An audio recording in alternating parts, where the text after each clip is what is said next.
And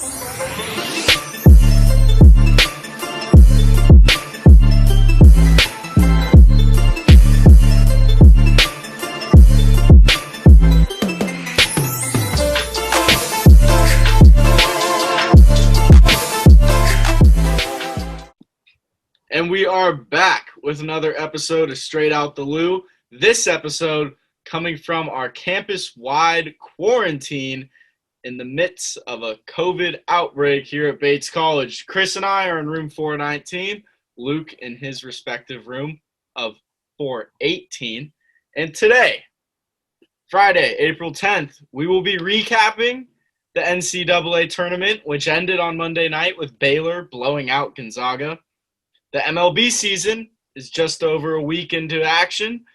We will give you guys a little bit of a preview of what we see coming this year and what we have seen so far. And recently, a lot of rumors circulating about Mac Jones being tied to the Niners at third in the NFL draft. We will dive into that a little bit as well and preview a little bit of the NFL draft. All right, boys. So the NCAA tournament ended on Monday. A blowout, one that ended Gonzaga's perfect run, a historic run, a great run, a valiant run. But Baylor was too athletic, too good on the boards. It wasn't much of a game. What did you guys see? First thing I noticed in this game was Gonzaga's lack of confidence and timidness coming out with the aggressive defense of Baylor. And I thought their guards, Davion Mitchell, really set a really good tempo for Baylor early on in that basketball game, which gave them control. And Baylor was making shots early. They had high energy, crashing the offensive glass, and they just came ready to play. And I think Gonzaga was a step slow all game. And you know what happens? I think if they play that game 5 times, I think Gonzaga is going to win a couple of those games. But I think Baylor proved to me that they were the best team all year, and that also I think Gonzaga is going to need to consider leaving the WCC. Yeah. This conference, I mean, I get it. They're a small market team. They only really have basketball. They can't really expand to the Pac-12, but this conference is not helping them with any adversity. This was the first adversity they've ever had. They had all season. I mean, they played Kansas early on, and they just blew them out. So, obviously Kansas was a different team later on in the season. So, I mean, when you're just playing in a conference like that, you just can't get any – you just don't understand what losing by double digits is like and how to get back into games through halftimes. Obviously, going undefeated is the goal. You want to win every game you play. But, in a sense, I think that Baylor's loss to Kansas and their loss to Oklahoma State actually helped them more so than it hurt them, and that the COVID break actually ended up being one of the main reasons they won the national championship. I think it speaks more to Baylor's athleticism. They're so much more athletic than Gonzaga at almost every single position. I know Jalen Suggs is a freak athlete, but other than that, Kispert's no great athlete. He's a great player, but no great athlete. Same thing with Drew Timme. I thought that was a big part in the game. And Luke, you talked about their losses helping them. I would argue that Baylor would have gone undefeated without that COVID break. Maybe they'll lose in the Big 12 tournament, but I don't think they're losing that game to Kansas. I think it was they lost to Kansas after the COVID break. I think it was good for them, though, in a sense. Yeah, sure. And, I mean, this is my main concern with Gonzaga coming into this tournament. I thought they were going to lose a little earlier. They didn't really play the teams I thought they were going to because my bracket sucked. But they didn't play anybody all year after the first month of the season. So they were really, they're playing Pepperdine and Portland for 3 months. What does that do for you when you go up against a team like Baylor, who has a bunch of freak athletes? So I don't know. I don't know how well they're going to be prepared in the future. Same thing, going into the tournaments. Also, I want to give Scott Drew props. This is the greatest rebuild in college sports history. This program has been nothing in its entire existence, and he brought him right back to the top. So good for him. If this team were to make a transition out of the WCC, you guys were talking about how they'd only have to transition with basketball, correct? There wouldn't be a requirement for all the other sports to go with them? Yes, I don't know. I don't even know if they have those. I mean, obviously they're nearly not as good because you've never heard about Gonzaga in any other sports. But well, yeah, I mean, I think they could do that. Like Notre Dame does that at the ACC in basketball, and they're in the Big Ten in hockey. They're not doing anything in football. Mm-hmm. Yeah. And even if they didn't go to the Pac-12, I think they'd go to the Mountain West. That would definitely give them better competition. Who do they play? Like San Diego State. San Diego State, Utah State. Definitely better than what they play. But yeah, I think Gonzaga is going to be back, though. I think they're going to be a really good team next year again. So tough loss for the Zags. But, one player I was really disappointed with was Corey Kispert. This is a guy who, at the beginning of the year, looked really, really good. And he had a very good season, of course. But in the big games in the tournament, he just seemed to disappear. So I was just a little bit disappointed with him. Yeah. I think Chris kind of nailed it on the head, though, way back when we first got into this whole conference tournament, the seeding for the real tournament, when you were saying how Gonzaga didn't face any real opponents all year, and that catches up to them every year. Yeah. And again, this year it did. While it might have not caught up to them until the final game possible on the schedule, it did catch up to them. Yeah, and you got to give props to the University of California, Los Angeles. What a run they had. Johnny Juzang, great player, was going off. That was the greatest college basketball game I've ever watched them play the Final Four against Gonzaga. Jalen Suggs, unbelievable shot, really good player. I'm assuming we'll be seeing him declare for the NBA draft in a few days, but that had to be the greatest college basketball game I ever watched. It had everything. It had offense, it had defense, it had shooting. I mean, that was the best game I've ever watched in my life. Yeah, speaking of the University of California, Los Angeles, I'd like to talk about the complete joke of performance that the University of Michigan put on against UCLA. Franz Wagner, one of the biggest phonies in the history of college basketball, played well for about 5 minutes of the entire tournament. That was the end of the LSU game. He was a complete joke in this game. I don't know how you airball a wide-open three. It wasn't even close. You airballed a wide-open three with 15 seconds left. So that was a joke. Mike Smith missed a layup at the end of the game, took a really dumb three at the end of the game.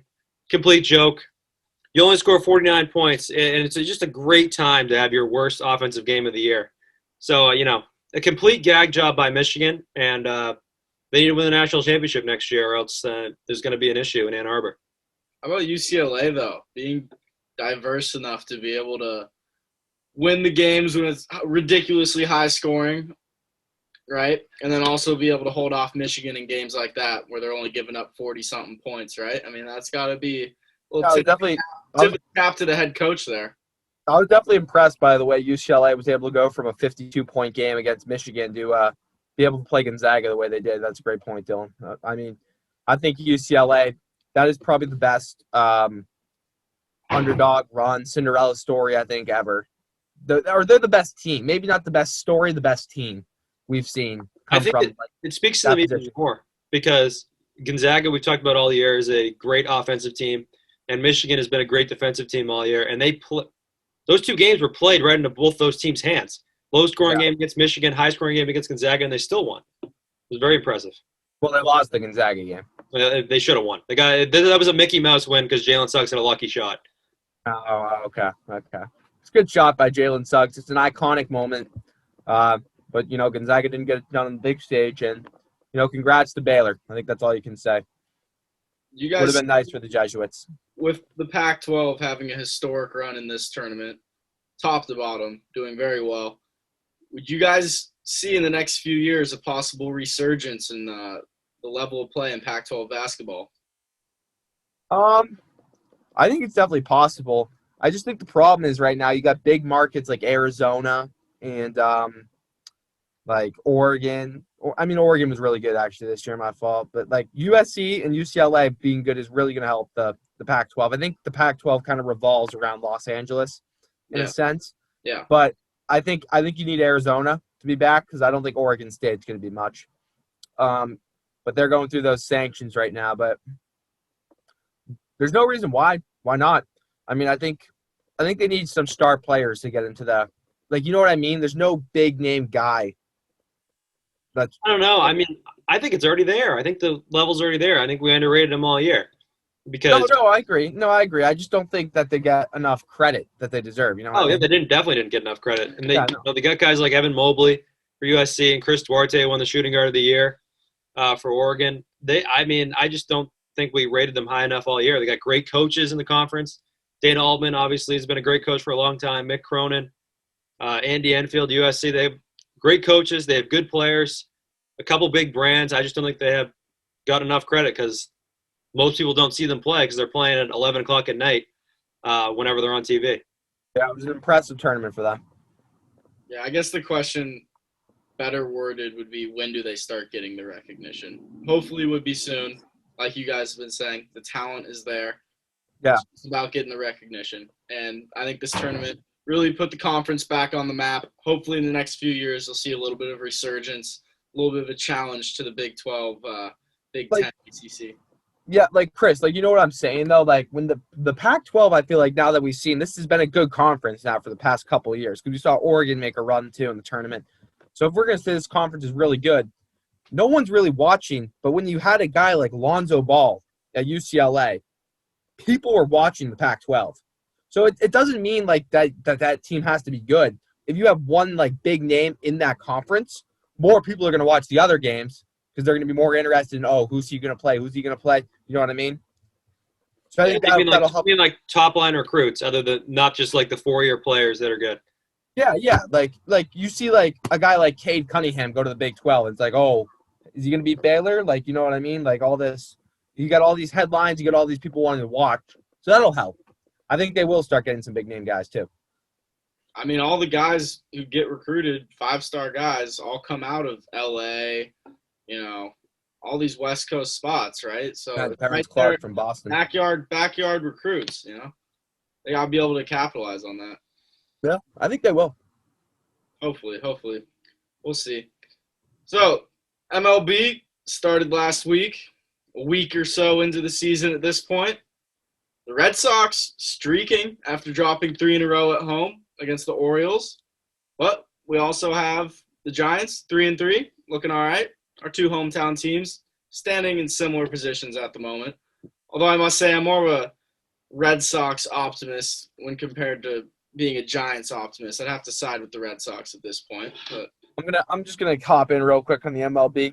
I don't do this often. I don't claim to make bold predictions. Last time I did, I was brutally just absolutely thrown on social media by the Straight Out the Lou Instagram page with the Florida game. But the Boston Red Sox are going to go 159-3. I said it. There it is. I don't think this team's ever losing. I don't see a path for this team to ever lose a game again. What do you think, Chris?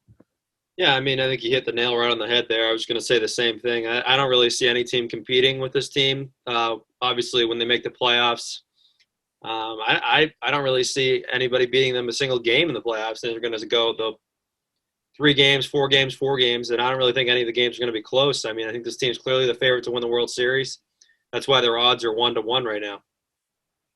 I mean, yeah, you couldn't have said it better right there. I mean, this team's just led by elite bats like Kike Hernandez and Hunter Renfroe. Franchise. And the franchise. Franchi Cordero, the franchise, is off to a good start. He's off to a good Just Dingers Martinez looks like he's back in form, which is good for Boston fans. Yes, man. And Garrett Richards on the bump. How about Garrett Richards, man? Can't wait to watch him deal again tomorrow. Yeah, Garrett Richards needs to be run out of town. That's the one guy I say I don't want on this team after his embarrassing comments, after his horrible performance in the preseason game against the Orioles, because the first 3 games don't count. So that was embarrassing. I agree. I think the Red Sox now look like they're going to be a solid ball club. Realistically, I don't see too much that's going to be happening. You know, I hope 159-3 is the case, but you know, if they can hover around 500 all year, I think I'll be fine with that. Maybe land a couple of big name free agents in the upcoming years, which would be nice.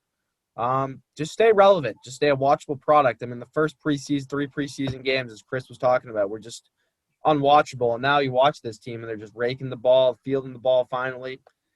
You know, there's a little bit to be excited about now. You know, whenever you're in front of the New York Yankees in the standings, it's always a good time. What's the status on Chris Sale?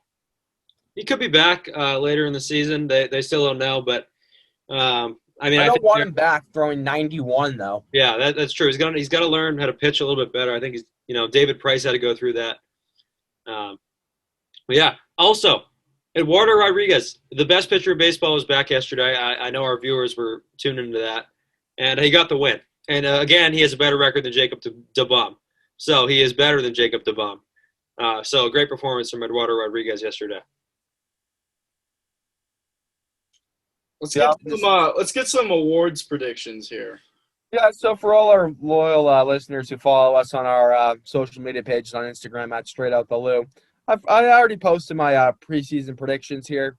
I went around through the division winners, thought, realistically to myself, how can I make myself a baseball genius after last year's embarrassing pick of the Oakland A's going to the World Series, which we do not talk about. Hey, by the way, the Oakland A's off to a very hot start. This I is believe true. they are 1-7. 1-7. Yeah, they're a good product. You should check them out. Yeah, so I got the Yankees winning the AL East, the White Sox winning the AL Central, and I had sadly the Oakland A's winning the the AL West. Long season. It's a marathon, not a sprint. It's a long season, but if I had to change right now, I definitely would. The Astros, I think, are the best team in that division at the moment. So in the ALCS, I got the White Sox going up against the Yankees, and I got the White Sox actually coming out of the American League this year. I don't know what you guys think about that, but I think they're a well-balanced team. I think they got a really good pitching staff, a really good bullpen. They put the ball in play. They can play small ball. They can play deep ball. And I think the Yankees struggled to play small ball a lot. We saw that in the game against the Orioles the other day. They couldn't get that run in from second base in extra innings. I think that's going to hurt them down the stretch, especially injuries is always a problem with the Yankees. So White Sox, the World Series. In the National League, I had the Braves winning the East, the Cardinals winning the Central, and the Dodgers winning the West. Not too many surprises there, I wouldn't think. Even though the Braves are off to a cold start. I had the Padres, however, of Slam Diego, winning the National League over the Braves in 7 games. And then they will go on to beat the White Sox in the World Series. Lofty pick. I'm a little bit of a San Diego guy. Fernando Tatis is a really good player. I've been winning the NL MVP. He's off to a cold start, but hopefully we can. What's up? He's hurt. Yeah, he's hurt now. Hopefully he can turn it around. I have some high hopes for San Diego this year, and hopefully they're a fun team to watch. So hopefully they can make it to that stage.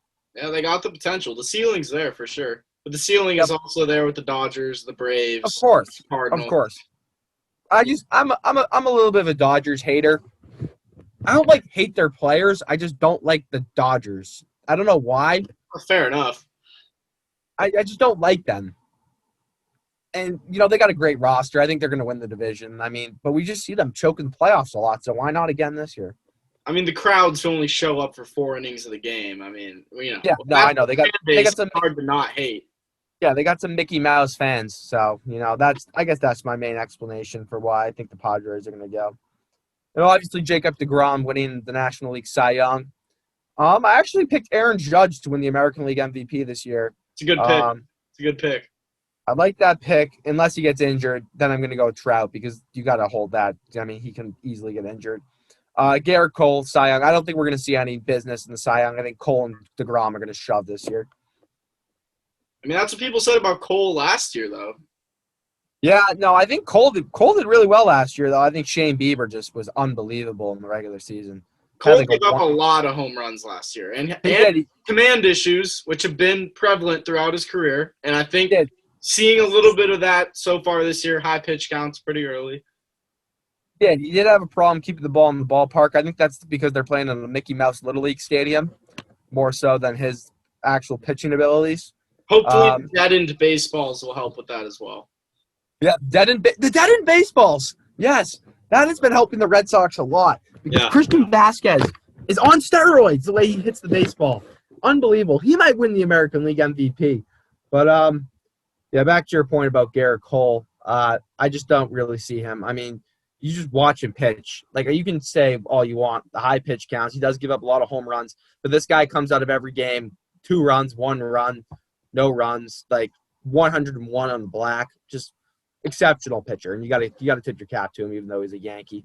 Who else is there in the AL? You have Cole, you have Bieber, you have Greinke.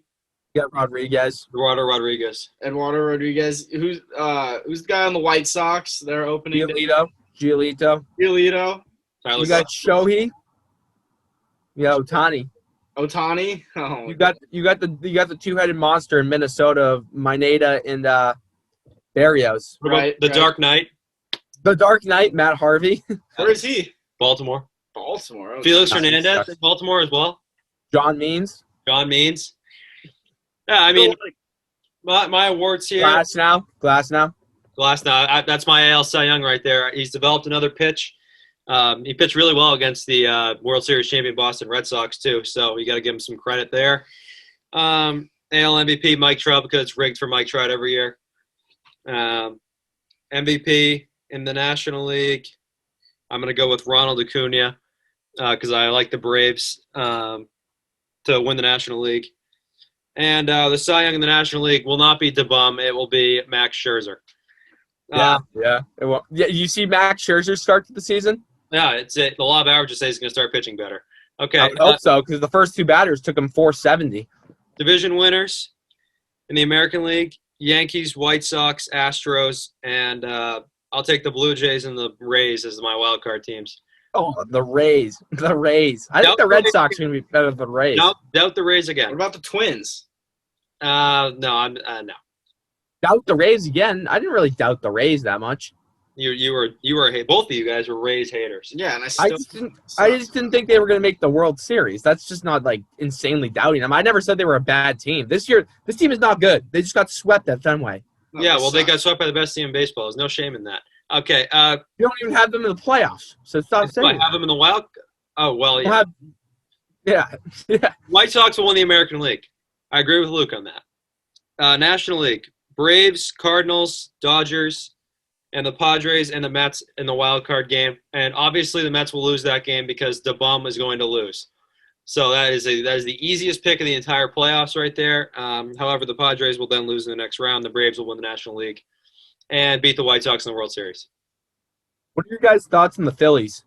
They're off to a hot start. I think they're 5-1, 6-1. Tough division. Yeah. I agree. I think they're in a tough division. Not a Phillies guy, Dylan? The only arm I can name on that team is Nola. Brandon Zach Wheeler, Keith Hembry. and Brandon Workman. Yeah. Yeah, like those names don't mean anything to me. I mean, unless World Series champions. Unless they really are able to prove themselves on the mound this year. I think the offense is there. Real Muto, he's probably the best catcher in baseball right now. Harper's a slugger. Didi, it's a beauty at shortstop. Reese Hoskins. Baum. Segura. Alex Baum. They got a good roster. They got Segura and Kutch. Yeah, they got good position players. It's all about the pitching for them, for sure. I'm not a big Phillies guy, but I'm just gonna put it out there. Just don't sleep on him. Yeah. I'm not like I don't really like Bryce Harper. Like, I think he's fun to watch sometimes. You know, he makes baseball a little entertaining. But personally, as a fan, I don't think he's like a great player. Like, he's overpaid, obviously. But, you know, watch out for the Phillies. I think they're a team that I might have slept on a little bit too early in this year. So I'm just gonna keep an eye on them. No, that's a good division. Very hard division. No, I know. I just don't be surprised if they make some noise. That's all I'm gonna say. Yeah. It'll be interesting to see how it all plays out. I think I'm going to have to go with the Padres out of the NL and then the Yankees out of the AL. And then give me the Yankees in 5. Barring injuries. Pitching. They lost their best pitcher this offseason. Oh. What are they going to do when they have to play in a real stadium? That's like San Diego. It's like with actual dimensions. What are they going to do when Domingo Germán is their game 2 pitcher, whoever they play? I mean, they're haunted by Petco Park after last year. Yeah. No, I think they'll be fine. It's a team that's due. They've got the roster at the moment. A team that's due. They got 27 championships. They're not due. They're due for one now. What was the last time they won? Was 09, 08? Yeah, they got one this decade. They only have one this century. Yeah, no, they haven't gotten any in the 2010s.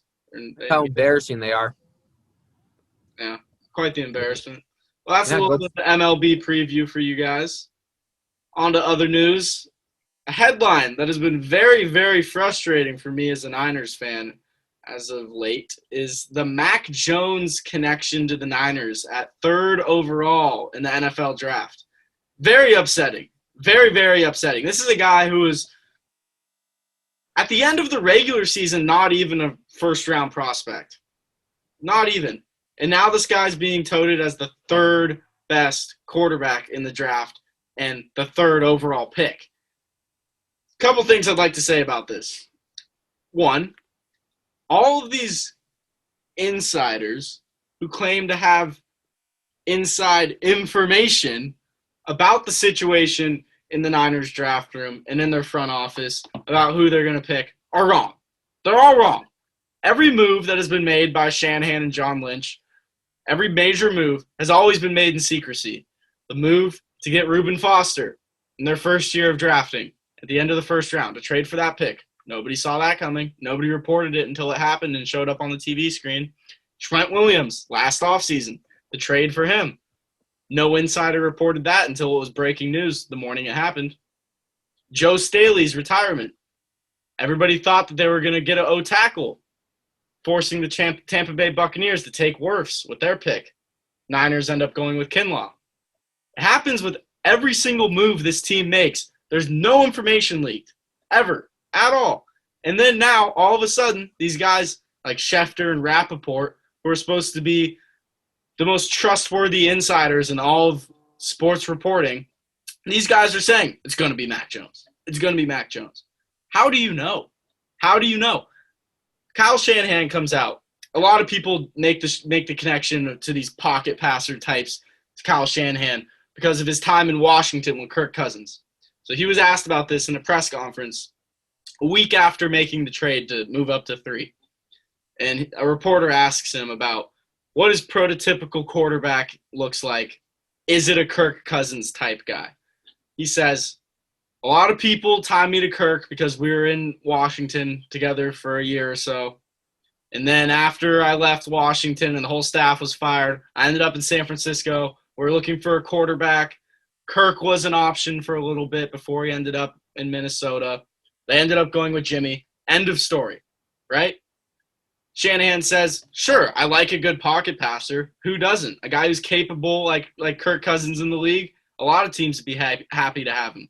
But if you can have a guy who's good in the pocket, able to make his reads, but also is able to run, throw the ball 70 yards, do unreal things with his athletic ability on top of being a pocket passer, why would you not take that guy? Why would you not take that guy? And then you have, last thing, and then you have the reports that no assistant coaches within the 49ers organization have any idea about what's going on and what Shanahan's going to do and what Lynch is thinking as well. And then now you have these insiders saying they know what's going to happen. It's BS. It's utter BS. Mac Jones is not going to be a 49er. It's going to be Justin Fields, possibly Trey Lance. But with Mac Jones having the odds at like minus 220 to be the 3rd overall pick in this draft right now, that's a joke. It's an absolute joke. I have a problem with what you're saying. Fade that bet. Chris, if you say any dumb shit right now, I have a problem with what you're saying because you're saying you don't like the reporting from like Schefter and these people, but you're taking the report that the assistant coaches don't know anything. You're like, oh, that must be true. Because it holds up with what's been done with this team. Well, how about after this is last week, there was a bunch of reports they were going to take Mac or Trey Lance, and you said, oh, let's wait till Adam Schefter says something. Then Adam Schefter says they're going to take Mac Jones. You said, oh, he's wrong. I did not say that. This was I said let's wait till something happens. I'm not going to say anything until draft night. All right, well, anyways, I think the Niners should take Mac Jones at 3 because I think he's the 3rd best prospect in this draft. This is assuming that Lawrence and Wilson go 1-2. So I think it's Lawrence, Wilson, Jones, Lance, Kellen Mond, and then Justin Fields. So, if they take Mac Jones, I think that'd be a good pick. I think maybe he sits out a year, let Jimmy plays this year. But I think he's going to have a nice NFL career. I think he's a good fit for Kyle Shanahan. I want somebody to tell me one thing that Mac Jones is better than Kyle Trask. Yeah, I Kyle Trash? I couldn't tell you because Mac Jones is the same as any other Bama quarterback. Well, I don't know what – I mean, this guy has A.J. McCarron written all over this guy. This guy sucks. Fine. If you're going to do that, then I'll use the Ohio State quarterback argument. Justin Fields has Haskins written all over. That's fine. That's fine. But when you're such a good athlete like Justin Fields, I think he's going to beat that theory. Dude, Mac when he has the highest completion percentage on these passes. The Ohio State quarterbacks in the past that are big pocket passers, Dwayne Haskins, Cardale Jones, J.T. Barrett. J.T. Barrett was a pocket passer? He wasn't a great passer, but they made him pocket pass. Yeah, I mean, they made Justin Fields a good passer too. No, he was a pure pocket passer before going into Ohio State. I mean, there's a reason he didn't play at Georgia over Jake Fromm. There's a reason. Yeah, how'd that work out for Georgia? Jake Fromm was better. That's why. How many? Yeah. Oh, yeah. Jake Fromm was better? Yes. Really? Yeah, this is the Ohio State system. That's what it was. They both played college football. Yeah. Jake And Fromm Fields was a Heisman. State. Fields finished second in the Heisman, didn't he? Good for him. He had a nice season. But Jake Fromm was better. If Justin Fields was in the Georgia system, he would be a little bit less than Jake Fromm, than what Jake Fromm was at Georgia. It's the system. Ohio State runs a great system for their quarterbacks. They always have. This is bad content for the podcast. They always have. You guys are going to see when Justin Fields sucks in the NFL. You guys will see. Unbelievable. This guy's ridiculous. You're going to see, dude, Mac Jones, I wouldn't take before the second round. Maybe. Would you? Even that. Why would you? He's like every other quarterback that's already in the NFL. Like you're not. I know I'm a Florida fan, but I watched. He's got a high floor, but he's got a low ass ceiling. I watched a lot of Florida Gators football, obviously, as a fan, and I watch a lot of Alabama football too. I genuinely think Kyle Trask is better than Mac Jones. I would agree. He makes the same throws. He has less to work with.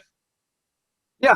I honestly don't know what you're getting at, Chris. I think it's a horrible take. But can you be surprised? I mean, Chris likes to play it safe. He doesn't like to take threes in 2K. He runs the ball every play in Madden. He shoots free throws and force. This guy hates a high ceiling. He hates it. It scares him. He pees his pants when he sees one. No, he needs the low floor. So, I mean, you can't blame him. That's not true because it's ingrained. Look at Zach Wilson. Ingrained. I have Zach Wilson ahead of Mac Jones. I would argue. I don't know how you have Zach Wilson that high. I don't have Zach Wilson above I like Zach Wilson's playmaking, and I think he has the highest ceiling in this entire draft, even higher than Lawrence. And I think Lawrence is the best prospect we've ever seen. But I want to go back to Jones here. You guys are like, oh, he's like any other NFL quarterback. I value how accurate can you throw the football? No, Jones is not even a. How accurate can you throw the football? But let's disregard the second read completion percentages and the normal completion percentages. If you want to disregard things, let's disregard the under pressure completion percentage, where Justin Fields is dead last out of all the top quarterback prospect. Mac Jones is first. He's under pressure. Yeah, with the best offensive line in the nation. Don't act like Ohio State didn't have a great offensive line. Dude, he's got 5 seconds by the time he's under pressure. If he's under pressure, he makes good. If Ohio State had such a great offensive line, I wouldn't have seen Justin Fields' ribs just drilled in the 18 times in the Sugar Bowl. When he scrambled against Clemson. No, not just that play. Yeah, obviously he scrambled in that play, but just generally in the pocket, this guy's getting killed. Listen. You watch tape from these games. Yeah, the guy's getting hit, and he's making these throws under pressure. He's making absolutely ridiculous throws, too. Yeah, well, he's last in quarterback rating. But nobody wants to go back and watch the footage of Mac Jones against Auburn, though. Why does no one want to go watch that game? 2 years ago? Yes. Okay. Let's talk about another issue. How about this guy, Mac Jones, having 2 DUIs that no one wants to talk about? Sure. I mean, that's you can take that with what you want. If that's a problem for your team, then don't take him. It's a character issue. He's a bum. I'm just talking about pure skill. I'm not talking about what his character is. Skill? We're going to talk about skill? Yeah, we want to talk about pure skill. Justin Fields and Trevor Lawrence are by far the best quarterbacks. Lawrence is one, I agree. Justin Fields is not as good of a passer as Mac Jones, in my opinion. He's a great athlete. Out of here, dude. Great athlete. Get out of here, dude. What throws can Mac Jones make that Justin Fields can't? Here's the thing. It's about being No. You always go, oh, yeah, here's the thing. Answer the question. Fine. What throws? I think Justin Fields can make a lot of throws. And I think Mac Jones can make a lot of throws. But answer the question, Chris. God damn. I'm not saying he can't make any throws that Mac Jones can. You just said that actually literally about 30 seconds ago. You actually literally just said that he's not a good thrower compared to the football. It's about being consistent with the football. Mac Jones is way more consistent. Fields is like 2 interceptions in his college career. What do you mean more consistent with the football? Well, no, he's 2 interceptions because he's sailing the ball into the stands. Look at his completion percentage. Like I don't understand. Yeah, because he plays at Ohio State. I can play at Ohio State. He plays at Alabama. He played well against Clemson. What do you want? Mac Jones, what do you want? Mac Jones. What do you want? Listen, what do you want from Justin Fields? I'm not denying that he could. Maybe he'll be an average quarterback in the league. Buddy, have you ever seen Devontae Smith play football? Yeah, he's a very good player. Yeah, guess what team he was on? He played for Alabama. Thank you. What does that matter? Why should that hurt Mac? Oh, yeah. Dude, like the Alabama system isn't that good. Are you serious? It's not as good as Ohio State's for quarterbacks. Ohio State could make me look like a 5-star quarterback. So could Devontae Smith. No, I mean maybe, but Mac Jones. I'm just going with who's more accurate with the ball. No, dude, more accurate with the ball? Yes. Are you kidding me? Is he more accurate passer? How do you measure accuracy? It's the eye test. The eye test tells. The eye test. Yeah. The old Sims eye Emily, test never fails. Emily DeMickey will insert a clip here of Mac Jones's deep ball throw from his pro day with no defense. No defense. We'll look at the accuracy. We'll take a look at the accuracy. The best coach of all time, shaking his head in disapproval. I would also a coach who has Cam Newton on his roster. And you never see him shake his head at Cam, yet he shakes his head at Mac Jones. Let me just tell you this. He's taking Mac Jones if he's there at 15 because he ran that Navy play at the end. So that means he's kissing up to Belichick, which means he likes him.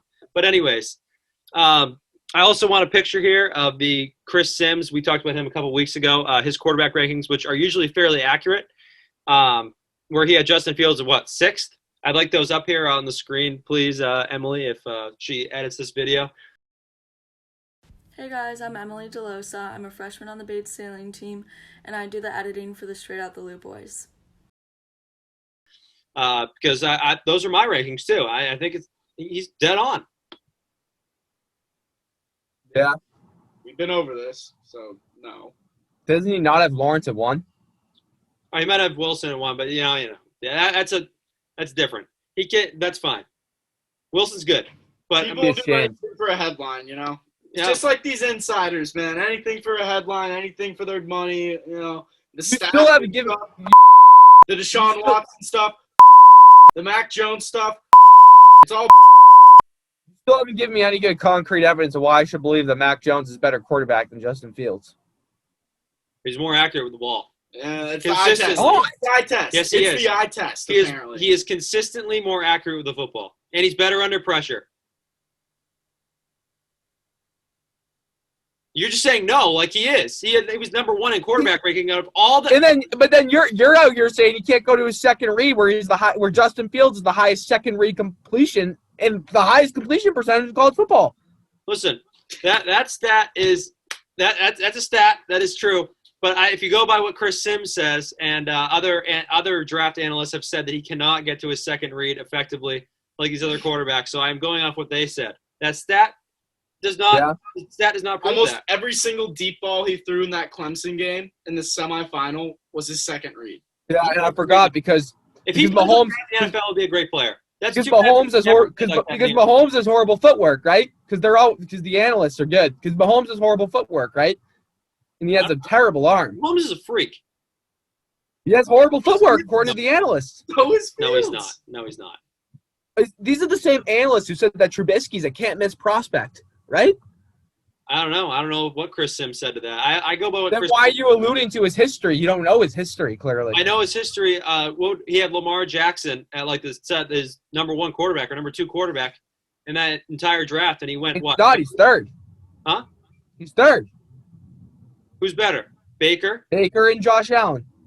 No, Josh Allen's not better than him. He beat him in the playoffs. That's right there. No, it doesn't matter. That was a Mickey Mouse game. Universal quarterbacks list disagrees. Yeah, well, Josh Allen sucks. So. Move on to some of the Bruins right here. Let's hear some bees. Some bees, baby. The bees are back. We're back and buzzing. COVID's gone. Huge win last night against first place Washington Capitals. I was very proud with the effort the boys put in last night. The refs tried. They tried really hard. I'm going to ask the NHL to fix their league before they become the NBA. It's absolutely ridiculous what they were doing out there to the Bruins last night, letting the Capitals back in that game. But, the Bruins persevered. Brad Marchand was one of the sexiest goals I've seen in a long time. We're back at it tomorrow with our last game against the Flyers, which is too bad. A team we've dominated all year that we're 6-1 against. It's going to be a tear. We can maybe shed a tear, last one. But, we get the Flyers, we get the Caps, and then we get the trade deadline coming up where I'm hoping the Bruins are going to make some moves here. So, hopefully the Bruins are going to be able to establish themselves as a good team in the playoffs and maybe a cup contender. We'll have to see. They're looking solid at the moment, though. No? Yeah, looking really good recently. Jeremy Swayman, goalie out of the University of Maine. First couple starts, he's 2-0. He's looked real comfortable in the net, and that's our fourth string goalie. So very excited for his future. But yeah, a lot of upside right now for the Bruins, and hopefully tomorrow they'll be able to turn it around. How's San Jose doing? Below average. They're not a good hockey club. They might have to consider relocating the way they're playing, actually. No, I'm sure San Jose is happy to have him. Yeah, I'm sure San Jose's thrilled. I'd like to add a little bit of clarity here for our viewers. I believe, Luke, you asked a question about the Trubisky thing with Sims, right? Yeah. Yeah, he was one of the only analysts to have Mahomes and Watson over Mitch Trubisky. So there you go. Okay, at least you looked it up. At least, yeah, but you didn't know your background history, so I had to clarify. That's I good. knew the Lamar Jackson one. That's all I need to know. This guy's had a great history. He's gonna be right again. You're actually completely wrong. We'll see. Yeah, where do you have Herbert? Oh, let me pull this out. No, I Hopefully he did. Go ahead. Hopefully he didn't have him at 1 because he'd be horribly wrong. No, he had Burrow at 1. Burrow was number 1. Yeah, Herbert. 2. Oh God, he should be fired. Who else is in that class? Tua? He had Burrow, Herbert, Jordan Love, and then Tua. Yeah, I mean that class Wasn't great outside of Burrow. I mean, yeah, but Herbert's the 30. I mean, according to the universal quarterbacks list, Tua's going to be above. It's a bad track record right there. I don't know. I think you're just being so disrespectful to Justin Fields, and I just think it needs to be stopped. Yeah, we'll see. It's ridiculous. It's don't look at me. It's ridiculous. Well, you're gonna see on draft night when they take Mac Jones. Don't look at me. Yeah, I just want you to prepare yourself. I want you to be ready. You know, I want you to stop looking at me. No, not gonna happen. Not gonna happen. Anyways, I think that'll do it for this episode of Straight Out the Lou. Stay tuned. Tuesday, we have an episode coming out with a little bit of a recap of the Masters with Miss Alex Voigt Shelley, who is on the golf team here at Bates College. She will give us some insight into what happened this weekend at the Masters. All right, guys, thanks for tuning in. We'll see you guys.